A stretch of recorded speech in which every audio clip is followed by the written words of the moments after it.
গাজীপুরে সাংবাদিক আসাদুজ্জামান তুহিনকে প্রকাশ্যে কুপিয়ে হত্যার ঘটনায় মামলা দায়ের করা হয়েছে। বৃহস্পতিবার রাতে নিহতের বড় ভাই অজ্ঞাত ব্যক্তিদের আসামি করে মামলা দায়ের করেন।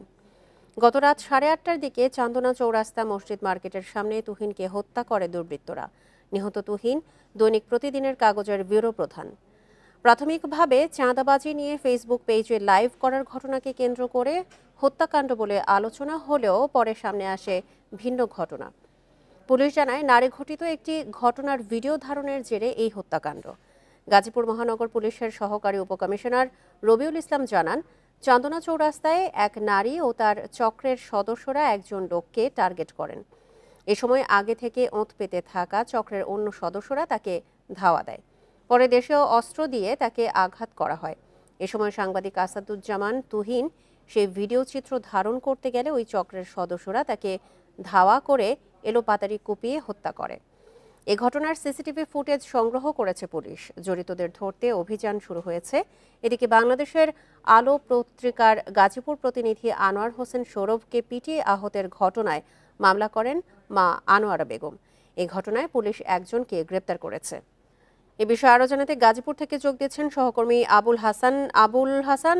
ঘটনার সিসিটিভি ফুটেজ তো পাওয়া গেছে, এখন পর্যন্ত জড়িতদের কাউকে ধরা গেছে কিনা, পুলিশ কি জানিয়েছে? দেখুন, কিছুক্ষণ আগে আমি বাসন থানার যিনি ভারপ্রাপ্ত কর্মকর্তা শাহিন খান, তার সঙ্গে কথা বলেছিলাম। তিনি যেটি জানিয়েছেন যে এই হত্যাকাণ্ডের ঘটনায় গত রাত্রে নিহতের বড় ভাই বাদী হয়ে একটি হত্যা মামলা দায়ের করেছেন এবং এই মামলায় অজ্ঞাতনামাদের আসামি করা হয়েছে। এবং পুলিশ বলছে যে গতকালের ঘটনায় যে সিসিটিভি পাওয়া গেছে, সেই সিসিটিভি ফুটেজে যে অপরাধীরা তারা এখানে চিহ্নিত করা সম্ভব হয়েছে, তবে তাদের বিস্তারিত পরিচয় এখন পর্যন্ত তারা পায়নি। এবং পুলিশ বলছে যে এই ঘটনায় একাধিক টিম বিভিন্ন স্থানে অভিযান পরিচালনা করছে আসামিদের ধরতে। এবং পুলিশ যেটি জানিয়েছেন যে এই ঘটনায় মূল যে কারণ সেটি হচ্ছে একটি নারী ঘটিত ব্যাপার।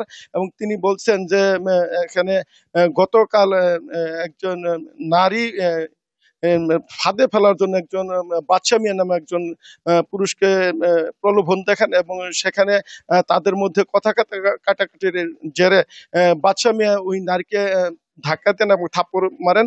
এরপরই কিন্তু তার সাথে থাকা যেই চক্রের সদস্যরা রয়েছেন, উৎপেতে ছিলেন, তারা এসে সেই বাদশা মিয়াকে ধাওয়া দেয় এবং চাপাতি দিয়ে আঘাত করে। এই ঘটনা যখন চলছিল তখন সাংবাদিক আসাদুজ্জামান তুহিন সেই চিত্র ধারণ করতে গেলে, ভিডিও করতে গেলে, তখন তার উপর সেই সন্ত্রাসীরা চড়াও হয় এবং এক পর্যায়ে তাকে ধাওয়া করে একটি দোকানের ভিতর নিয়ে কিন্তু উপর চুপুরি এলোপাথারি কুপিয়ে তাকে সেখানে হত্যা করে পালিয়ে যায়। এবং যেই সিসিটিভি আমরা দেখেছি সেখানে শত শত মানুষ কিন্তু উপস্থিত ছিল, কিন্তু এই সাংবাদিক তুহিনকে বাঁচানোর জন্য কিন্তু কেউ এগিয়ে আসেনি। পরে পুলিশ ঘটনাস্থলে গিয়ে তার মরদেহ উদ্ধার করে এবং শহীদ তাজউদ্দিন আহমেদ মেডিকেল হাসপাতালের মর্গে এখন তার মরদেহ রাখা হয়েছে।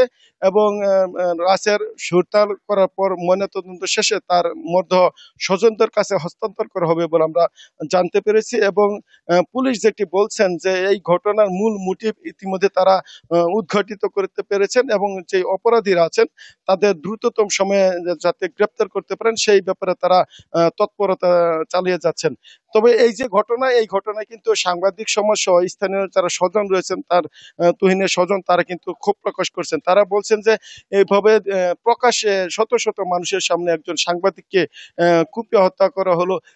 তার পাশেই কিন্তু যে এখানে থানার এখানে যে ট্রাফিক বক্স রয়েছে সেখানে পুলিশের উপস্থিতি ছিল এবং বিভিন্ন ট্রাফিক বিভাগের যারা সদস্য তারা কিন্তু সড়কে বিভিন্ন স্থানে কাজ করছিলেন, কিন্তু তারপরেও তাকে বাঁচানো সম্ভব হয়নি। এই ব্যাপারটি নিয়ে কিন্তু স্বজনরা ক্ষোভ প্রকাশ করেছেন। আপনাকে আরেকটি বিষয় বলে রাখি যে গত বুধবারে এখানে সাংবাদিক আনোয়ার হোসেন সৌরভ নামে অপর একজনকে সদর থানা এলাকার সামনে চাঁদাবাজ নিয়ে একটি প্রতিবেদনের জেরে তাকে কিন্তু এলোপাথারি মারধর করে এবং পাথর দিয়ে থেতলিয়ে দেওয়া হয় এবং তাকে গুরুতর অবস্থায় কিন্তু এখন একটি হাসপাতালে ভর্তি করা হয়েছে। এবং এই ঘটনাও কিন্তু তার যে মা আনোয়ারা বেগম, তিনি বাদী হয়ে সদর থানায় একটি মামলা দায়ের করেছেন এবং এই ঘটনায় এখন পর্যন্ত পুলিশ একজনকে গ্রেপ্তার করতে সক্ষম হয়েছে। এই ছিল গাজীপুরের সাংবাদিক হতাহতের ঘটনার সর্বশেষ পরিস্থিতির খবর। গাজীপুর থেকে সবশেষ তথ্য নিয়ে জানাচ্ছিলেন সহকর্মী আবুল হাসান।